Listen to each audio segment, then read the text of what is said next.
పేరు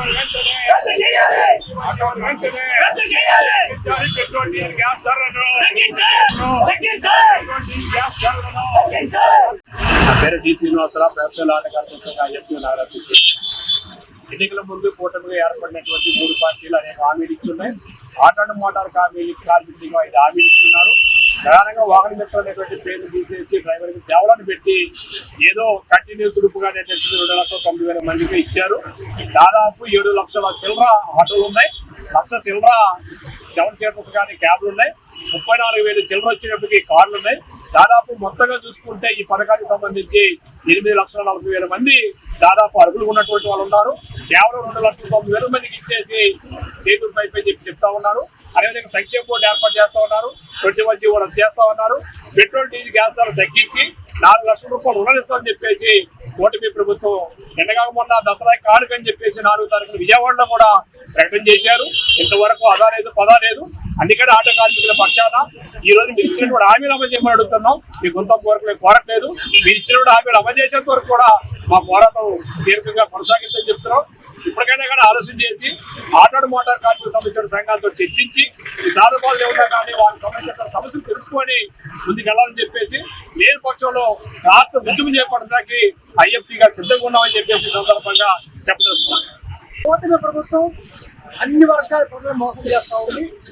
ఇందులో భాగంగా మా ఆటో కార్మికులు ఎన్నికలకు ముందు ఆటో కార్మికులందరికీ ఆర్థిక సహాయం అందిస్తామని చెప్పారు. మంచి పేరు పెట్టారు ఆటో డ్రైవర్ సేవలు అని.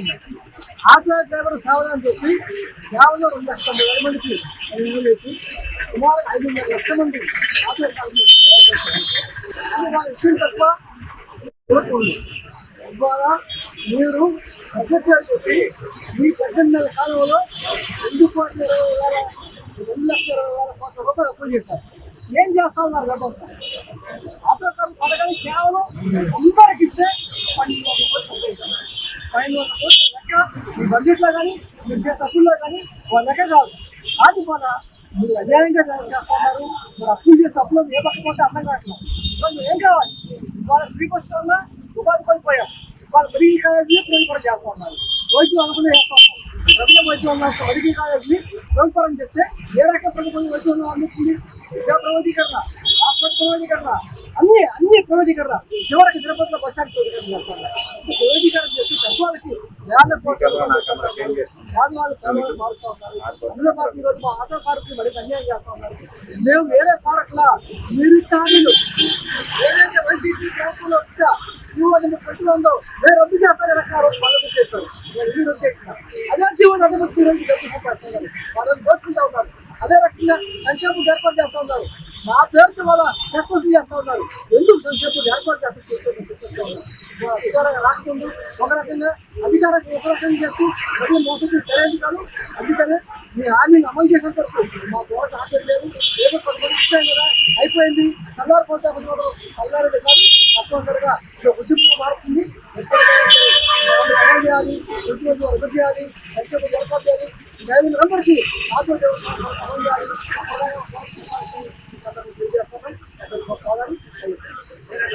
నా పేరు గురుశంకర్రావు, ఎన్టీఆర్ జిల్లా అధ్యక్షుడిని.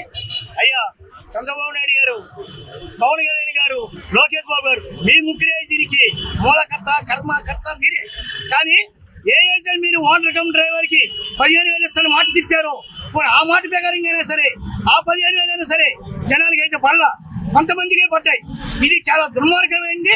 మీరు ఎన్నికల ముందు ఏదైతే వాగ్దానం చేశారో నేను ఆటో కార్మికులకి న్యాయం చేస్తానని, సంక్షేమ బోర్డు ఏర్పాటు చేస్తానని, 21వ నెంబర్ జీవోని ఎత్తేస్తానని ఆ మాట నిజంగా మీకు రాజకీయ నాయకులుగా చిత్తశుద్ధి ఉంటే మీరు ఈ దేశాన్ని రాష్ట్రాన్ని పరిపాలించే నాయకులైతే ముందు ఇమ్మీడియట్ గా ఆ జీవో అని దాన్ని రద్దు చేయాలా, సంక్షేమ బోర్డు అని దాన్ని ఏర్పాటు చేయాలా.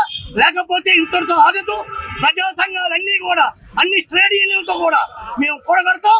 మళ్ళీ రోడ్డు ఎక్కి ఆందోళన మీరు ప్రభుత్వం ఉన్నంత వరకు కూడా ఈ ఆందోళన మీరు జరిపే వరకు ఎప్పుడు జరిపితే అప్పుడు అవుతాయి. లేదంటే ఈ నిరసన కార్యక్రమాలు మాత్రం ఎప్పుడు జరుగుతూనే ఉంటే ఇది విషయం. ఆటో కార్మిక సంఘం నుంచి ముఖ్యంగా కోరుకుంటుంది కార్మికులు ఏంటంటే ఆటో డ్రైవర్ సేవలు అనేది తప్పని చెప్పి లోగడ వాహన మిత్ర అనేది ప్రతి ఒక్క డ్రైవర్కి అందజేశారు. కానీ ఇప్పుడు కూటమి ప్రభుత్వం వచ్చిన తర్వాత మేము అదే పద్ధతిలో ఇస్తామని చెప్పేసి నాంచి 2 సంవత్సరాల కాలయాపన చేసి తర్వాత వేశారు. అది కూడా పూర్తిగా వేయకుండా కొంతమంది డ్రైవర్లకి వేసి కొంతమందికి వేరే కారణాలు సాకు చూపించి ఇది ఆపారు. ఇది తక్షణమే వాళ్ళందరినీ కూడా గుర్తించి ఇది రిలీజ్ చేయాలి. అలాగే గ్యాస్ ధరలు, ముఖ్యంగా గ్యాస్ ధరలు కూటమి ప్రభుత్వం వచ్చిన తర్వాత అన్ని ధరలు దొరుకుతాయి, జీఎస్టీ దొరుకుతాయని అన్నారు. కానీ అది ఎటువంటి మార్పు లేదు, అది కూడా చేయాలి. తర్వాత 21 జీవో అనేది ఒకటి రద్దు చేయాలి. సంక్షేమ బోర్డు, ముఖ్యంగా ఆటో డ్రైవర్కి ముఖ్యంగా కూటమి ప్రభుత్వం అనేది హామీ ఇచ్చారు. సంక్షేమ బోర్డు అనేది ఏర్పాటు చేయాలి. ఇవన్నీ కూడాను హామీల ప్రకారంగా ఉన్నాయి. కానీ కఠినమైన నిర్ణయాలు మాత్రం చాలా ఇదిగా తీసుకుంటున్నారు. ఇప్పుడు గవర్నమెంట్ కొత్తగా ఒక నిర్ణయం తీసుకుంది. ఇది ఏపీలో అనేది అడుకునే వాళ్ళు ఉండకూడదనే ఒక జీవో ఇది ఇచ్చారు. ఆ అడుకునే వాళ్ళు లేనట్టుగానే రాను మమ్మల్ని బొమ్మల కన్నానే పొగ పెట్టేసినట్టుగా ఈ ఓలా ర్యాపిడోలు ఇవన్నిటి మీదను ఈ 21 జీవోలు ఇవన్నీ కానీ పెట్టించి ఈ ఫ్రీ బస్సు, ఉచిత బస్సు వలన మా జీవనోపాధి మొత్తం పోయి మీరు బొమ్మల కన్నానే ఈ ఆటో డ్రైవర్లు ఏపీలోనే అంతరించిపోయే ప్రాబ్లం ఉంది. కాబట్టి తక్షణము కూటమి ప్రభుత్వము ఈ సమస్యలన్నింటినీ పరిష్కరించాలని కోరుకుంటున్నాం. నా పేరు T. Sridhar Babu, professional auto కార్మిక సంఘం కోశాధికారి. ఏదైతే గత ప్రభుత్వంలో వైఎస్ఆర్సీపీ హయాంలో సిఎన్జి గ్యాస్కి వ్యాట్ ట్యాక్స్ 28% పెట్టారు. గత ప్రభుత్వం ఎలక్షన్లు వచ్చే సమీపంలోనే నారా లోకేష్ గారిని కలిస్తే తమ్ముళ్ళు, అన్నలు, బాబాయిలు భుజాల మీద చేతులు వేసుకొని ఫోటోలు దిగింది కాకుండా మాకు అనేక రకమైనటువంటి హామీలు ఇచ్చారు. కానీ వాళ్ళ రోజున మేము లోకేష్ని కలవాలంటే అపాయింట్మెంట్ లేదు, సీఎం గారిని కలవాలంటే అపాయింట్మెంట్ లేదు, పవన్ కళ్యాణ్ గారిని కలవాలంటే అపాయింట్మెంట్ లేదు. ఓలా, ర్యాపిడో, రూబర్ వీటిని రద్దు చేస్తాము, కేంద్ర ప్రభుత్వం యాప్ తీసుకొచ్చిందన్నారు. దీనికి ఊసే లేదు.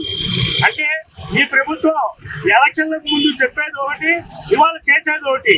ఉచిత బస్సు వల్ల నష్టపోతున్నటువంటి ఆటో కార్మికులకి ఇస్తామన్న డబ్బులు కూడా ఇంకా కనీసం క్లియరెన్స్ లో పెట్టినా కూడా ఇంత మటుకు దాని ఊసు లేదు. అలాగే ఆటోలు ట్రాన్స్ఫర్లు, జీవోలు, కొత్త పర్మిట్లు విధానాలు తీసుకొచ్చారు. కృష్ణా జిల్లా, ఎన్టీఆర్ జిల్లా రెండు విడిపోయినా కానీ వీటి సమస్య కూడా పరిష్కారం చేయలేదు. అధికారులు, రవాణా శాఖ అధికారులు కూడా ముద్దురిద్దరులో ఉన్నారు. ఇవాళకి కూడా కొన్ని పర్మిట్లు రెన్యువల్ కూడా అవ్వట్లేదు. దయచేసి మేము కార్మికులందరికీ కోరుకునేది ఒకటి, ఆటో కార్మికులందరూ ఉచిత బస్సు వల్ల చాలా నష్టపోయారు. కుటుంబాలు రోడ్డు మీద పడ్డాయి. నిన్న పేపర్కి ఇచ్చారు, ఆర్టీసీ నుంచి 400 కోట్లు రిలీజ్ చేశామని.